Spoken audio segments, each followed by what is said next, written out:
Assalamualaikum warahmatullahi wabarakatuh.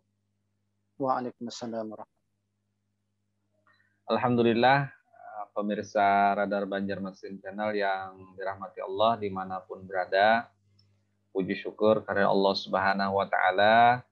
Pada hari ini kita bertemu di majelis tanya jawab hikmah Ramadan edisi ketiga bersama guru kita, Guru Abdul Hafiz, Hafizahullah Ta'ala. Mudah-mudahan Allah Subhanahu wa Ta'ala menjaga beliau.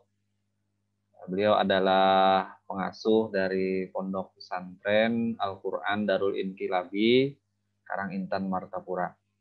Salawat dan salam tidak lupa kita aturkan kepada qudwah hasanah kita, Nabi besar Muhammad Sallallahu Alaihi Wasallam, beserta seluruh keluarga, sahabat, tabi'in, tabi'in, dan seluruh umat beliau yang senantiasa istiqomah dengan dinul Islam ini.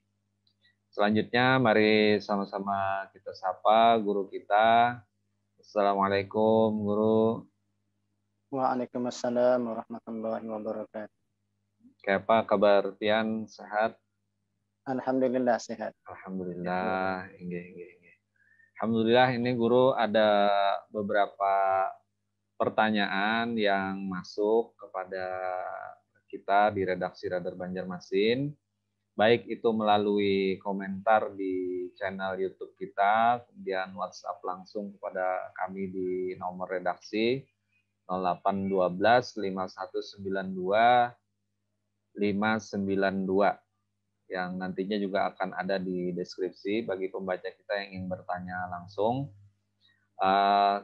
Namun sebelum kita masuk ke pertanyaan-pertanyaan tersebut pada malam hari ini, untuk mengambil barokah dan mengingatkan kita juga sama-sama tentang malam-malam mulia di bulan Ramadan ini, ada baiknya kita ingin mendengarkan sedikit nasihat dari guru kita tentang 10 malam terakhir bulan Ramadan. Kita juga baru melewati momen nuzulul Quran. Ini adalah hari-hari yang istimewa, malam-malam yang istimewa. Sebelum kita masuk kepada pertanyaan-pertanyaan, dan ada juga pertanyaan yang masuk kepada kita berkaitan dengan momen ini. Untuk itu kita persilahkan kepada guru kita untuk menyampaikan beberapa nasihat-nasihat pengingat untuk kita semuanya terkait dengan momen-momen ini. Kepada guru kami persilahkan. Syukran jazilan. Assalamualaikum warahmatullahi wabarakatuh. Waalaikumsalam warahmatullahi wabarakatuh. Bismillahirrahmanirrahim. Alhamdulillahi rabbil alamin. Wassalatu wassalamu ala asyrafil anbiya'i wal mursalin. Sayyidina wa maulana Muhammadin wa ala alihi wa sahbihi ajma'in, amma ba'du. Fa'aqulu subhanaka la ilma lana illa ma 'allamtana innaka antal alimul hakim. Wa la hawla wa la quwwata illa billahil aliyyil azim. Sallallahu alayka ya manba'ul ulum. Rabbi shrah sadri wa yassir amri warzuqni fahman qawi. Rabbi shrah li sadri wa yassir amri wahlul 'uqdatam min lisani yafqahu qawli. Pemirsa, jamaah, sahabat Radar Banjarmasin yang dimuliakan Allah Subhanahu wa Ta'ala, alhamdulillah tidak terasa kita telah melalui saat ini pada malam yang ke-18 daripada bulan Ramadan, dan kita berharap mudah-mudahan puasa kita, ibadah kita diterima oleh Allah Subhanahu wa Ta'ala. Dengan demikian berarti tidak berapa lama lagi kita akan memasuki 10 akhir daripada bulan Ramadan. Jadi tersisa 2 hari kita akan memasuki 10 akhir di bulan Ramadan.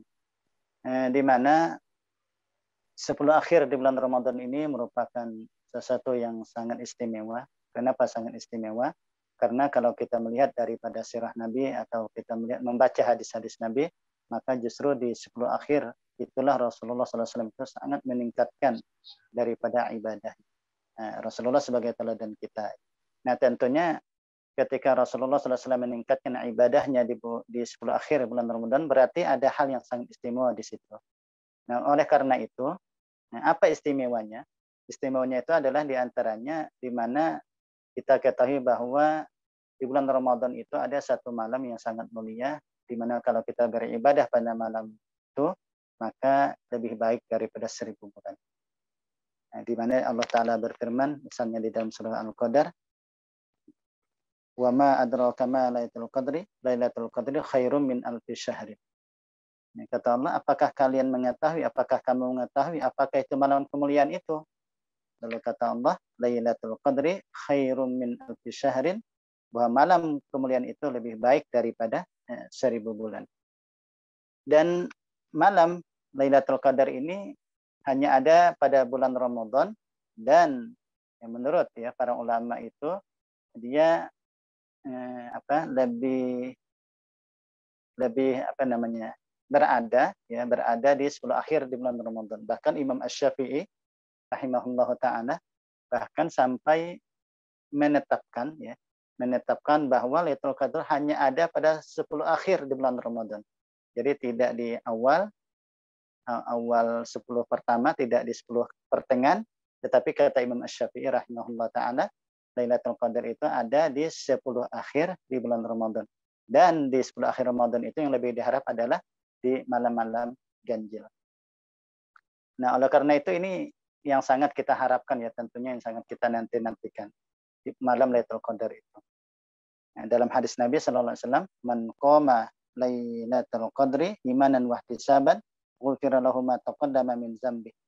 Barang siapa beribadah di malam kemuliaan atau yang kita namakan dengan malam Lailatul Qadar karena iman dan mengharap pahala, maka diampuni baginya sesuatu terdahulu daripada dosanya. Saya kira dengan hadis ini sebenarnya sudah cukup bagi kita untuk menambah semangat kita untuk beribadah atau untuk mencari-cari malam Lailatul Qadar. Harapannya adalah supaya dosa-dosa kita diampuni Allah Subhanahu wa taala. Sahabat pemirsa Radar Banjarmasin yang dimuliakan Allah Subhanahu wa taala, nah mengenai waktu terjadinya malam Lailatul Qadar ini ada satu hadis Nabi sallallahu alaihi wasallam, yaitu riwayat dari Imam Al-Bukhari dan Imam Muslim. Hadis ini adalah hadis sahih. Kata Rasulullah SAW, taharraw Lailatul Qadri fil witri minal ashril awakhir min Ramadan.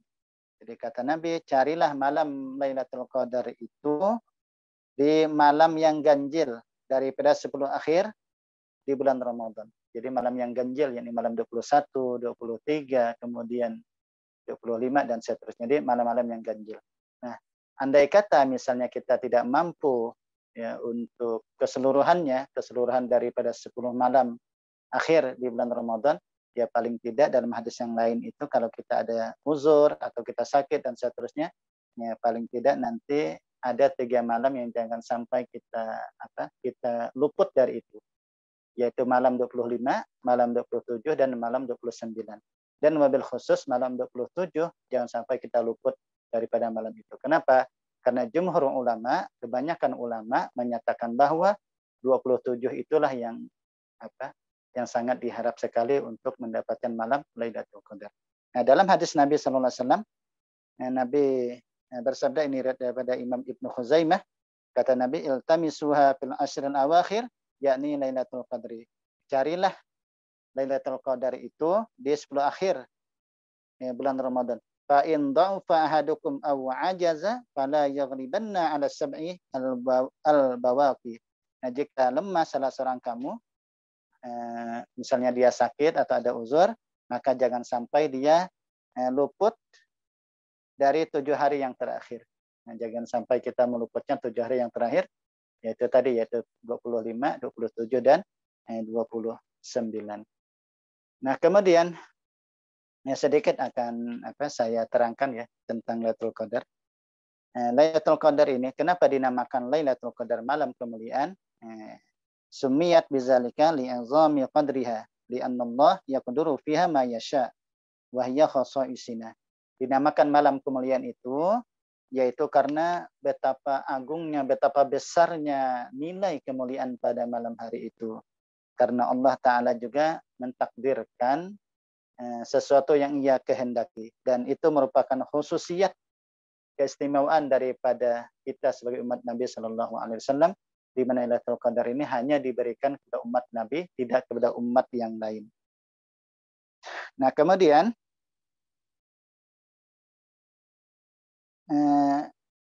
menurut ya, jadi ada banyak pendapat di dalam kitab Taqratus Sadidah disebutkan tuh banyak sekali pendapat tentang kapan terjadinya.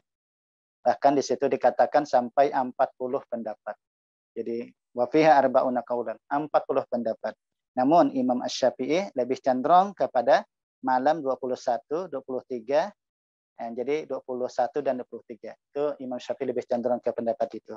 Wallazi alhil jumhur, tetapi jumhur ulama mengatakan bahwa annaha lailatus sabi wal isrin. Jumhur ulama, mayoritas ulama mengatakan bahwasannya dia terjadi pada 27 daripada bulan Ramadan. Nah, lalu kenapa disembunyikan ya, disembunyikan. Malam itu kan ada tadi mengatakan 21, 23, 27 bahkan. Ya pokoknya ada di 10 akhir bulan Ramadan begitu. Nah, kenapa lalu disembunyikan? Nah, hikmahnya adalah supaya kita itu betul-betul menghidupkan semua malam daripada malam-malam bulan Ramadan, wabil khusus 10 akhir bulan Ramadan. Kalau misalnya diberitahukan misalnya malam 27, misalnya ya tentunya kita hanya 27 itu saja yang fokus. Nah, karena tidak diberitahukan, akhirnya kita pun karena berharap, akhirnya kita pun akhirnya memfokuskan di malam penuh di semua malam itu, fokus di semua malam itu. Nah, itu diantaranya. Nah, kemudian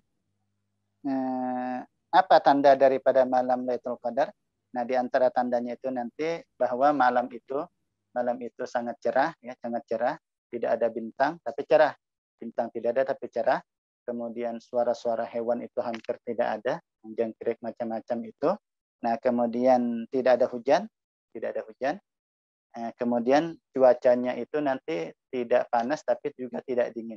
Jadi mu'tadilah, sedang itu malam harinya. Kemudian esok harinya nanti panasnya matahari itu tidak terasa panas bagi kita. Jadi kayak sejuk, tapi tetap ada ya cahaya matahari. Jadi bukan berawan, bukan juga, tapi dia tetap cerah, tetap terang. Cuma panasnya itu panas yang tidak kita rasakan panas begitu. Kemudian bagaimana cara kita menghidupkan malam Lailatul Qadar? Nah, ada 3 tingkatan ya cara menghidupkan Lailatul Qadar. Yang paling utama itu adalah kita beribadah sepanjang malam. Itu kalau mampu. Kalau tidak demikian, maka yang level yang kedua, paling tidak kita separuhnya. Nah, kalau tidak mampu juga, maka yang ketiga itu, ini paling kurang, yaitu salat isya berjamaah dan bercita-cita untuk salat subuh berjamaah. Kalau itu kita lakukan, maka sebenarnya kita sudah termasuk menghidupkan Lailatul Qadar. Walaupun hanya sekedar sholat berjamaah isya dan menginginkan bercita-cita punya azam yang kuat untuk sholat subuh berjamaah.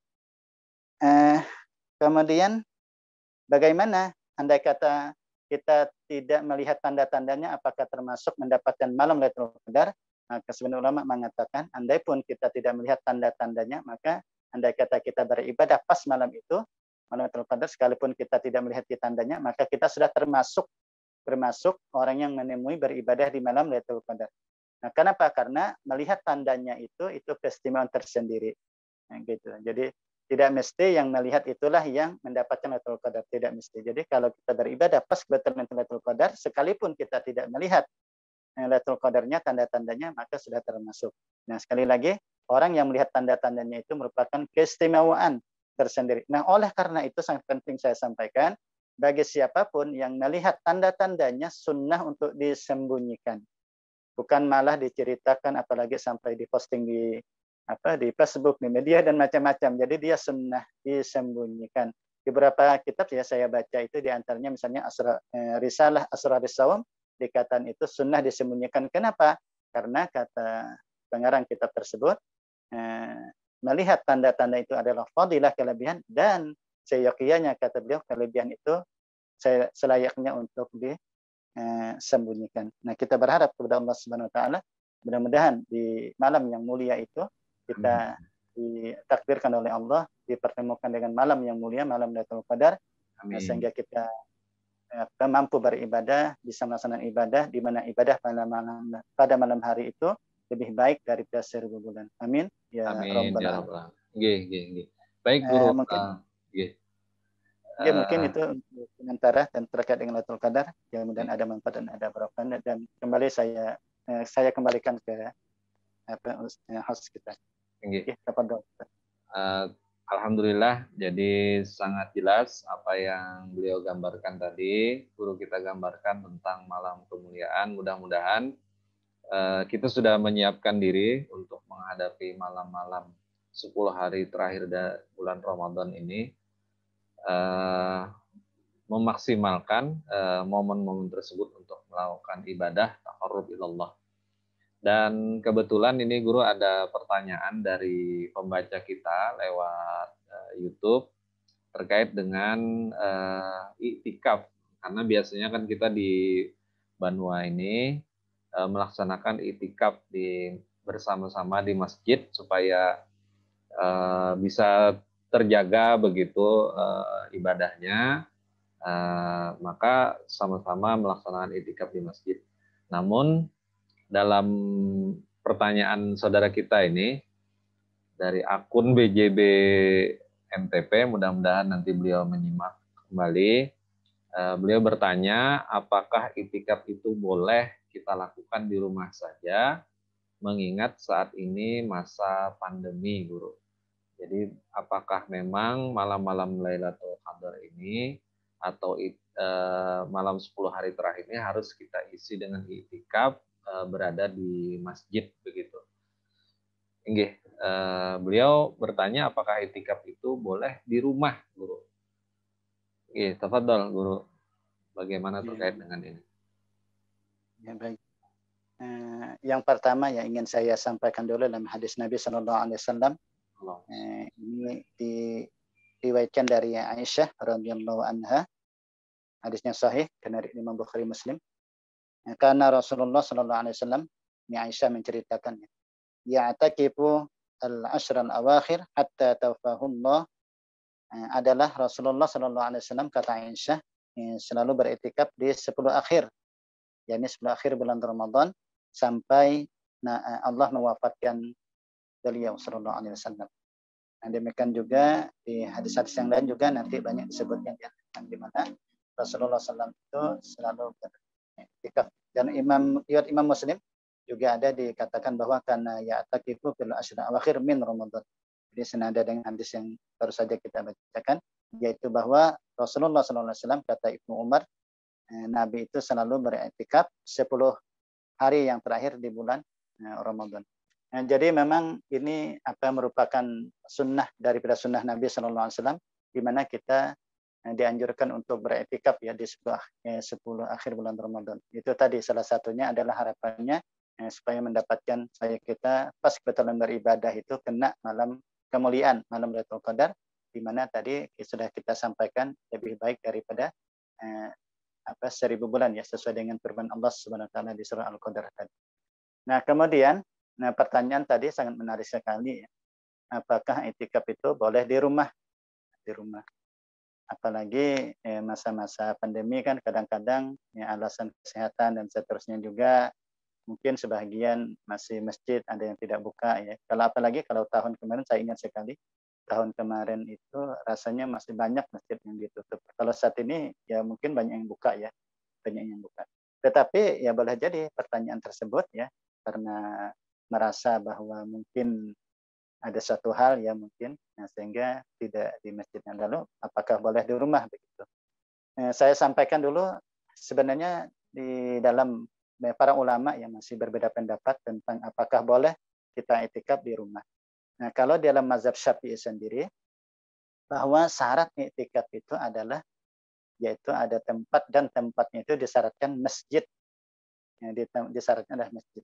Nah, dengan demikian bahwa kalau misalnya semacam musalla atau ribat, pondok pesantren dan sejenisnya, maka itu menurut mazhab Syafi'i tidak sah. Dan inilah pendapat yang mu'tamad di dalam mazhab Syafi'i. Jadi artinya bahwa i'tikaf itu hanya di masjid saja, tidak bisa di lain. Itu adalah pendapat yang rajih, pendapat yang paling unggul, yang paling kuat menurut mazhab Syafi'i. Namun memang ada sebahagian ulama ya dari kalangan ahli fikih mengatakan bahwa boleh i'tikaf di rumah. Itu hanya sebagian pendapat. Namun ini pendapat yang lemah ya kalau dari sisi dari pandangan daripada mazhab Syafi'i. Nah, cuma nanti dibedakan untuk perempuan. Nah, dalam mazhab Syafi'i untuk perempuan, ini khusus untuk perempuan saja, perempuan itu boleh i'tikaf di rumah, tapi dengan catatan i'tikaf di rumahnya itu kalau dia menetapkan satu tempat yang khusus untuk sholat di situ. Misalnya kita punya rumah, lalu rumah kita buat ruangan, ya kamar misalnya, di mana kamar itu kita jadikan musalla atau dijadikan tempat yang khusus untuk sholat misalnya. Nah, maka untuk perempuan itu sah. Misalnya di dalam di dalam kitab Taqratus Sadidah juga ini bisa dilihat di halaman berapa ini 461. Wa fi qaulin innahu yasihul i'tikaf lil mar'ati faqat iza ayyanat makanan fi baitiha lis sholati. Dan dalam satu kaul, dalam satu pendapat bahwasanya sah i'tikaf bagi perempuan saja apabila dia menentukan makanan satu tempat fi baitiha di rumahnya disolati untuk salat. Bahwa mu'tamadu mazhabil imami Abi Hanifah.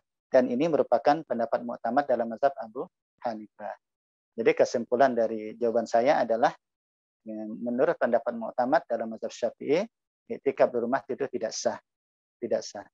Dan bagaimana kalau kita uzur sakit? Ya, insya Allah ya dengan niat kita, karena kita uzur, karena kita sakit, misalnya atau karena ada satu hal, insya Allah ya dicatat. Ya. Insya Allah dicatat. Apalagi kita sebelumnya sudah terbiasa i'tikaf di masjid, karena satu hal, maka karena ada uzur tersebut, insya Allah Allah catat pahalanya sebagaimana kita i'tikaf.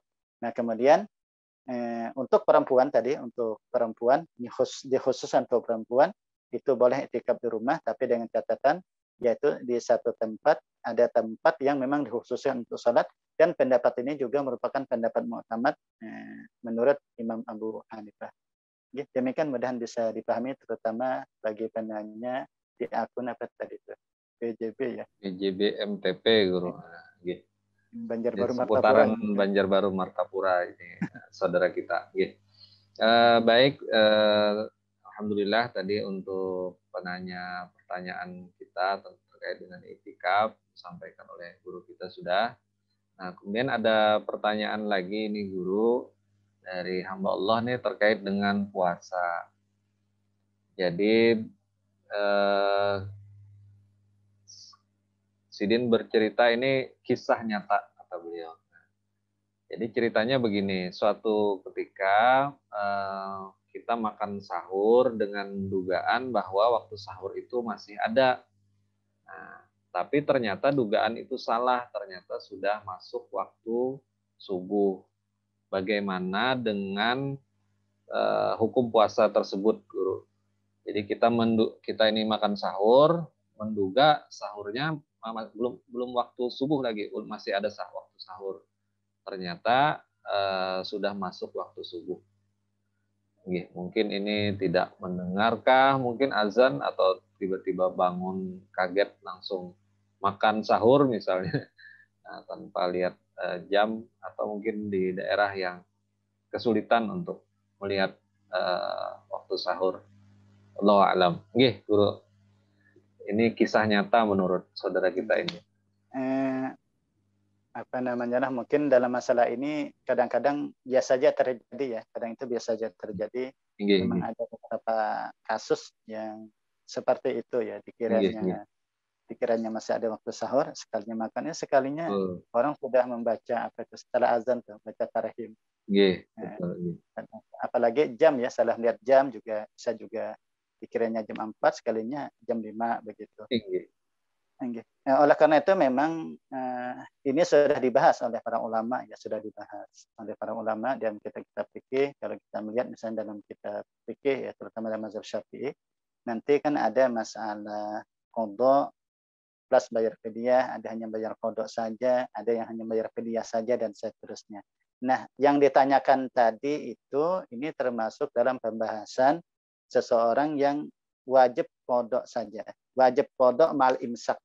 Jadi dia qada beserta imsak. Arti imsak itu adalah dia menahan diri dari makan dan minum dan perkara yang membatalkan puasa sampai tenggelam matahari. Jadi dia tetap tidak boleh makan nanti. Kemudian tapi tetap wajib, tetap qada. Nah, ada 6 masalah di mana orang tersebut nanti wajib qada tapi wajib imsak. Seperti lain orang puasa tapi dia tidak puasa untuk menghormati waktu. Nah, salah satu 6 masalah itu adalah yaitu yang ditanyakan tadi, orang yang makan sahur dengan dugaan bahwasanya itu masih ada waktu sahur, oh ternyata dugaannya salah. Nah, dugaannya salah. Nah, maka dalam masalah ini dia wajib mengqada dan wajib imsak. Nah, demikian juga nanti sama seperti orang yang menduga telah sampai waktu berbuka dengan dugaannya lalu dia berbuka ternyata dugaannya salah. Entah ditipu teman ya, kadang-kadang bisa juga jamnya yang salah dan seterusnya. Lalu dia menyangka telah berbuka. Lalu dia berbuka, waktu berbuka sudah sampai. Lalu dia berbuka ternyata masih belum waktunya. Nah, ini juga sama. Dia nanti wajib qada dan dia wajib imsak. Jadi setelah berbuka, misalnya masih ada waktu 15 menit, dia tetap wajib imsak. Walaupun cuma bisa 15 menit. Berhenti dia makan, setelah terbukti bahwa itu belum saatnya berbuka, dan jangan diteruskan makannya. Kalau diteruskan, ya berdosa. Nah, kemudian di antara masalahnya lagi yang sebagaimana sudah kita jawab pada edisi sebelumnya, itu orang yang yang berenang ya, berenang di kemarin itu yang berenang di sungai atau di kolam ternyata kemasukan air. Nah, itu juga sama. Ini itu masalah yang ketiga. Jadi sekitar ada 6 masalah. Nah, salah satu yang ditanyakan tadi. Nah, dengan demikian jawaban saya adalah dia dalam kasus tersebut wajib qada dan wajib imsak, yaitu tidak makan dan minum sampai tenggelam matahari. Ya, demikian kemudian bisa dipahami.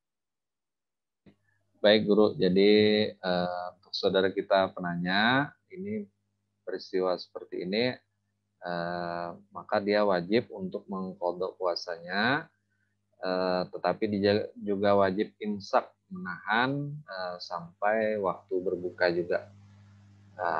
Jadi hati-hati betul-betul kita melihat jam, untuk apalagi sudah waktunya mepet misalnya, sayang sekali tentunya.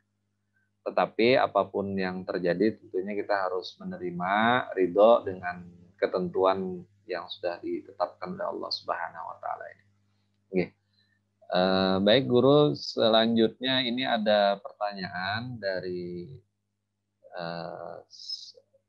ada seorang ibu, beliau minta untuk tidak disebutkan nama beliau. Jadi beliau ini pertanyaannya tentang puasa Ramadan. Ketika itu kemarin saya tidak puasa, uzur karena hamil dan harus bed rest. Jadi harus istirahat, memang tidak bisa beraktivitas, bed rest istilahnya. Sampai bulan puasa tahun ini ternyata belum bisa membayar, Guru. Jadi hamilnya tahun kemarin, kemudian sakit, tidak bisa puasa, dan sampai datang bulan puasa tahun ini belum bisa membayar. Saat ini si kecil, anak beliau ini sudah 5 bulan dan bisa menjalankan ibadah puasa. Mohon penjelasan Guru bagaimana seharusnya yang dilakukan atas utang puasa tahun yang lalu. Nggih, Guru, begitu pertanyaannya kira-kira. Baik. Sebagaimana sudah pada edisi-edisi sebelumnya sudah ada ya pertanyaan terkait dengan wanita hamil. Wanita menyusui, di mana kalau wanita hamil atau wanita menyusui itu dia kan memang diperbolehkan untuk tidak puasa, tetapi nanti tentunya wajib diqada di luar Ramadan. Nah, memang wajib diqada. Nah, cuma apakah nanti dia membayar fidyah atau tidak? Nah, itu tergantung kondisinya, tergantung kondisi saat dia tidak berpuasa. Kalau hanya mengkhawatirkan daripada anaknya, maka dia wajib membayar fidyah, jadi qada tetap wajib, fidyah wajib. Kemudian kalau dia khawatir terhadap dirinya saja dan juga khawatir terhadap dirinya dan anaknya. Jadi kalau dua sekaligus atau untuk dirinya saja atau dua sekaligus dirinya dan anaknya, maka tidak ada kewajiban bayar fidyah. Jadi kewajibannya hanya satu, yaitu qada. Jadi silakan nanti dilihat di video atau di di video sebelumnya ya, nanti bisa Betul. di edisi pertama atau kedua ya, Edisi pertama guru. Pertama ya, itu bisa dilihat. Nah, lalu bagaimana dengan kasus yang ditanyakan tadi? Kalau saya lihat kasusnya itu sepertinya itu dengan khawatir dirinya ya, karena tadi dia sangat kepayahan tadi ya, kepayahan tidak bisa beraktivitas, itu berarti pemahaman saya itu berarti memang kondisi yang dia mengkhawatirkan dirinya. Nah, kalau mengkhawatirkan dirinya, nah berarti hanya satu saja kewajibannya, yaitu dia qada saja, tidak membayar fidyah. Kapan mengqadanya? Ya di luar Ramadan. Nah, kemudian sebagaimana di dalam ilmu fikih ya, kita ketahui bahwa andai kata orang dia punya qadaan, kemudian dia tidak mengqadanya sampai masuk bulan Ramadan berikutnya, maka dia kena membayar fidyah. Jadi kena membayar fidyah. Nah, lalu bagaimana dengan kasus tersebutnya? Perlu saya sampaikan bahwa kasus kalau orang punya qadaan, kemudian tidak diqadanya di luar Ramadan sampai masuk Ramadan berikutnya, yang membayar fidyah itu adalah bagi orang yang tidak ada uzur. Jadi dia tidak ada uzur, ternyata dia lalai, dia abai, dia lalai dalam masalah ini, tidak diqadanya puasa padahal dia mampu untuk mengqadanya sampai masuk di bulan Ramadan berikutnya. Nah, ini yang dia nanti diwajibkan membayar fidyah lagi. Jadi selain qada nanti bayar fidyah lagi. Itu satu harinya satu mud. Kalau dia meninggalkannya sampai 15 hari, berarti nanti sampai 15 mud begitu. Nah, adapun bagi yang uzur, maka dia tidak ada kewajiban bayar fidyah. Misal contoh, ya, wanita menyusui misalnya. Menyusui itu kan paling tidak sampai 2 tahun. Nah, di bulan Ramadan, dia misalnya anggaplah melahirkan. Atau dia hamil atau melahirkan. Kurang lebih aja nanti. Kalau dia melahirkan, otomatis nanti kan wanita itu ada yang menyusui ya. Jadi sehingga masuk bulan Syawal atau sudah di luar Ramadan, dia itu menyusui. Nah, menyusui itu bagi orang yang menyusui, kalau dia puasa itu kan, di dalam bulan Ramadan saja dia boleh untuk tidak puasa begitu. Jadi dia punya kesulitan untuk mengqadha. Sehingga dia tidak mampu untuk mengqadha puasanya. Terus sampai masuk ke Ramadan, akhirnya menyusui sampai setahun dan sampai 2 tahun. Nah, dalam masalah ini bukan berarti dia menunda, dia melalaikan, tidak, ya memang kondisinya dia tidak mampu untuk berpuasa karena memang menyusui anak. Nah, kemudian masih setahun berikutnya tidak mampu lagi karena masih menyusui. Pas tahun yang ketiga barulah dia mampu. Maka di saat itulah dia mengqadha puasanya. Apakah membayar fidyah? Tidak.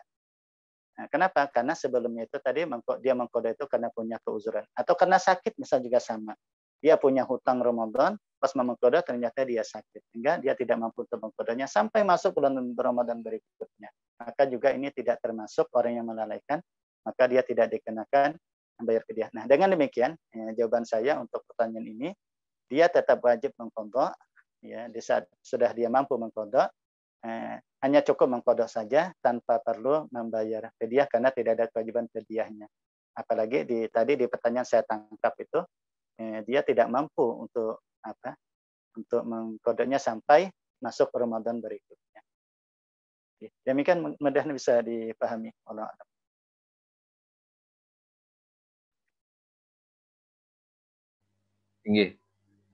Alhamdulillah tadi jawaban dari pertanyaan untuk saudari kita yang bertanya terkait dengan utang puasa beliau yang belum bisa dibayar karena beliau tadi awalnya hamil, lalu kemudian sampai sekarang kan melahirkan dan anak beliau sudah 5 bulan belum bisa lagi. Nah, belum bisa mengqadha. Nah, dalam kondisi uzur begini, maka beliau wajib membayar utang puasanya, tetapi tidak wajib membayar fidyah tadi kita bro. Tetapi kalau orang yang tidak punya uzur, menunda-nunda mengqadha puasa sampai tahun berikutnya, maka wajib dia untuk membayar fidyah. Kira-kira demikian guru lah kesimpulannya. Selanjutnya ini ada soal pertanyaan terakhir untuk malam hari ini, Guru, terkait dengan zakat. Nah, ini karena sudah menjelang akhir-akhir Ramadan, biasanya banyak saudara-saudara kita yang ingin mengeluarkan zakat, dan beliau ini bertanya tentang zakat harta, zakat uang.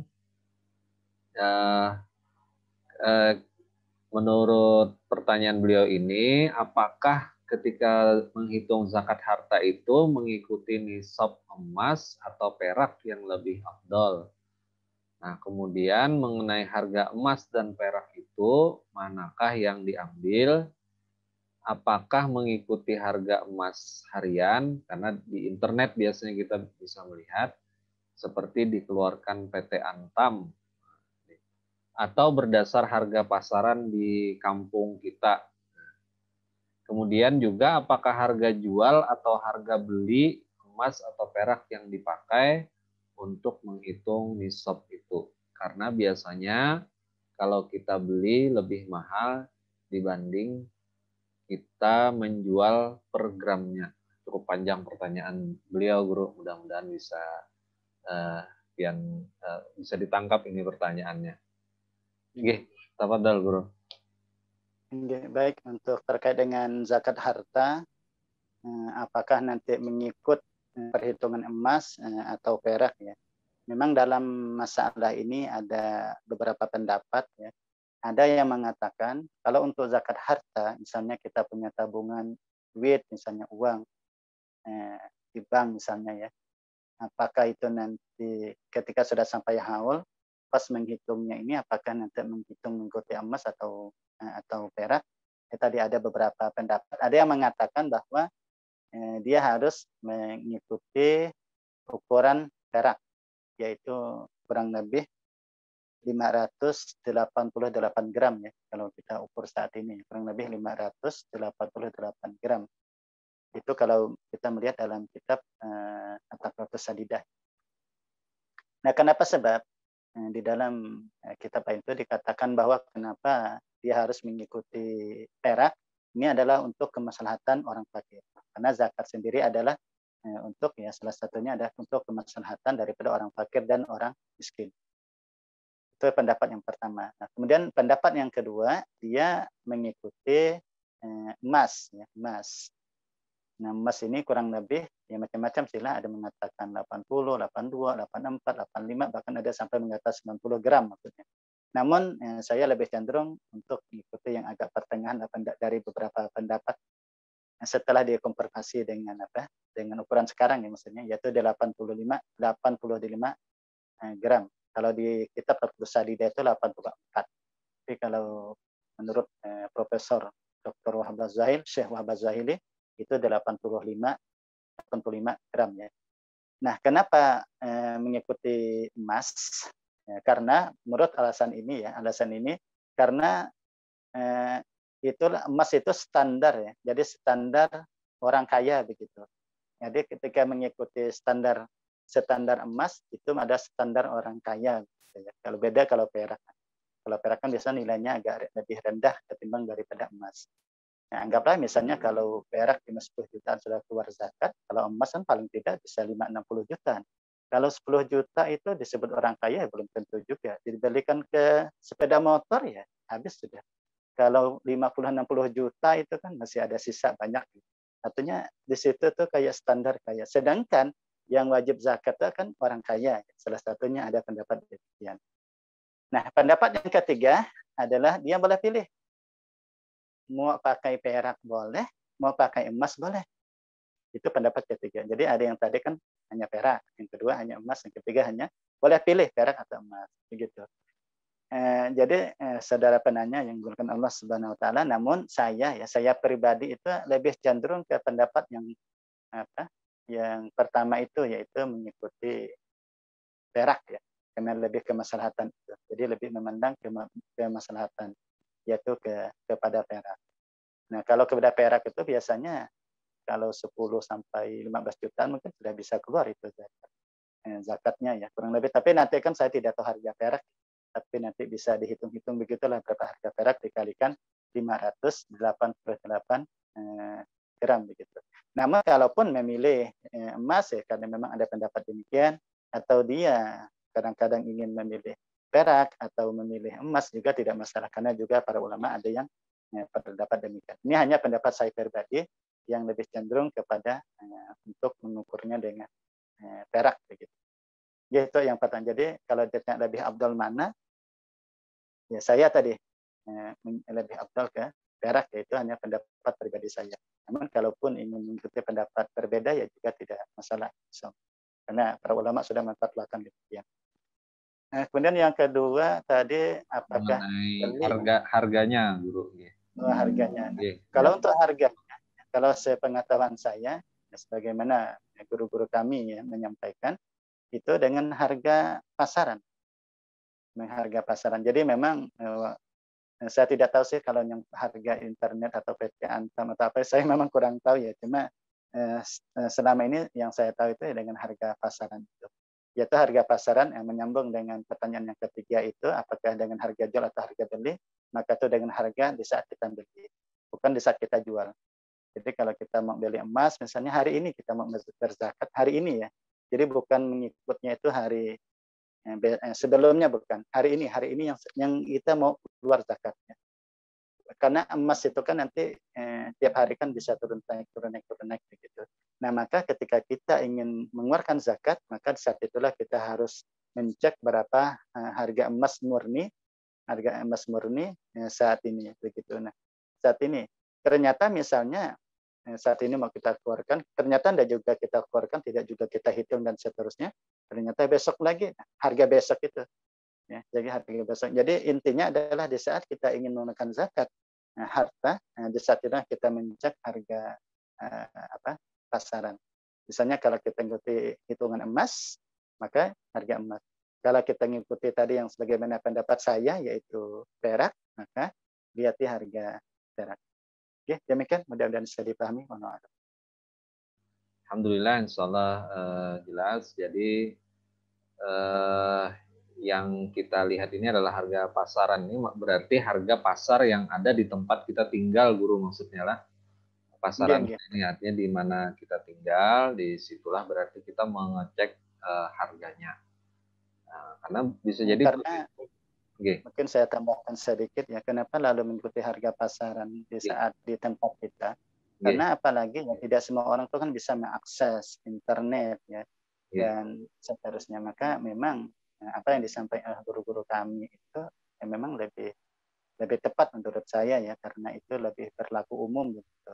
Apalagi kalau di desa-desa orang kampung ya memang agak mungkin tidak semua yang bisa mengakses internet mencari harga hari ini apalagi yang dilakukan oleh PT Antam begitu. Demikian. Baik, alhamdulillah pertanyaan-pertanyaan yang kita terima insya Allah sudah terjawab semuanya, Guru. Waktu juga yang membatasi kita pada malam hari ini.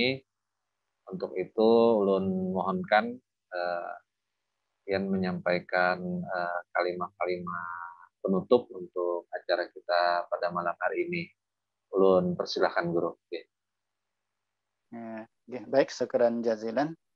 Sahabat pemirsa Radar Banjarmasin yang dimuliakan Allah Subhanahu wa taala, bahwa tidak berapa lama lagi kita akan meninggalkan ya bulan Ramadan ini. Artinya kita sudah melewati separuh, sudah lebih separuh. Artinya tidak sampai separuh lagi kita akan melewati bulan Ramadan. Nah, oleh karena itu dalam kesempatan yang baik ini ya, kita bersama-sama untuk lebih meningkatkan ya amal ibadah kita. Sayang kalau tidak kita ambil kesempatan itu.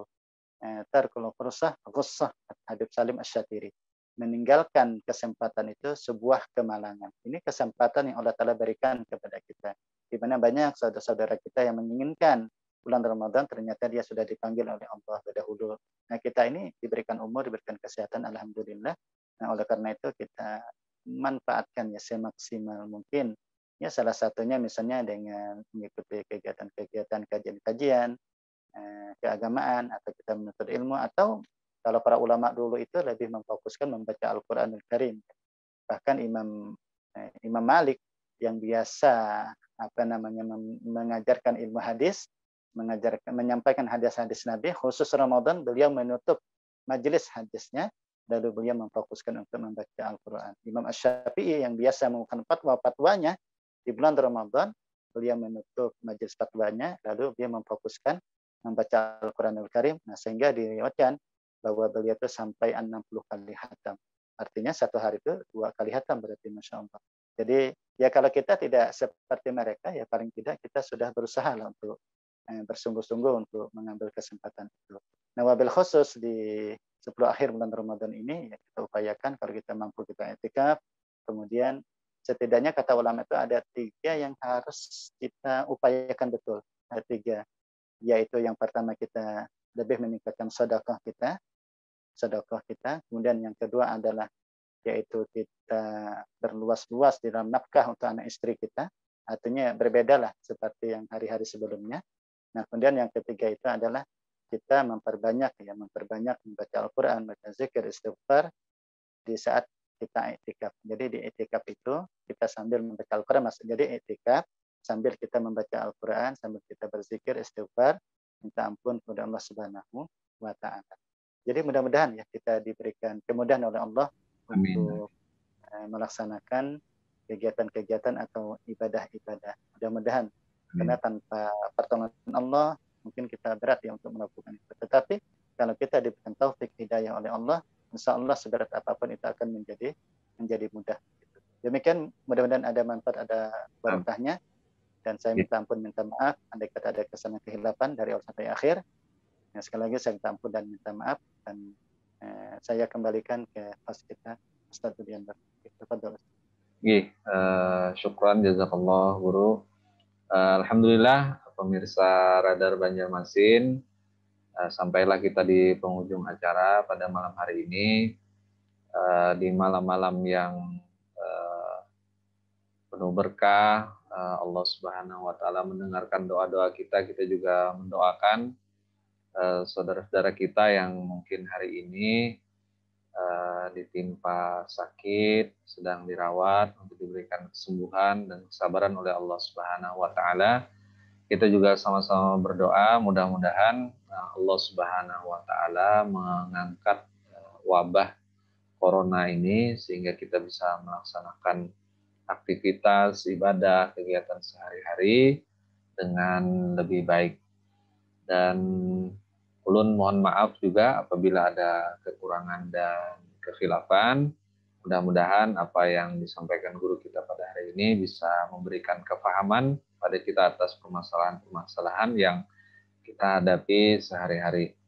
Kepada pembaca Radar Banjarmasin, pemirsa Radar Banjarmasin, kami tidak lupa juga berpesan, jika ada pertanyaan-pertanyaan disilahkan untuk menyampaikan, baik melalui kolom komentar di YouTube atau sosial media kami, atau melalui WA di nomor 0812 5192 592. Oke, kepada Guru Abdul Hafiz kami ucapkan terima kasih sebesar-besarnya. Kepada para penanya juga yang sudah menyampaikan pertanyaannya, kami juga ucapkan terima kasih. Mudah-mudahan Allah Subhanahu wa Ta'ala membalas dengan kebaikan yang berlipat ganda. Ulun sekali lagi mohon maaf apabila ada kekurangan dan kekhilafan dalam memandu acara ini. Dan terima kasih atas segala perhatiannya. Kita tutup dengan istighfar dan doa kifaratul majelis. Astaghfirullahaladzim, astaghfirullahaladzim, astaghfirullahaladzim. Subhanakallahumma wa bihamdika asyhadu an la ilaha illa anta astaghfiruka wa atubu ilaik. Hadanallahu wa iyyakum ajmain wa billahi taufiq wal hidayah war ridha wal inayah. Assalamualaikum warahmatullahi wabarakatuh. Waalaikumsalam warahmatullahi wabarakatuh.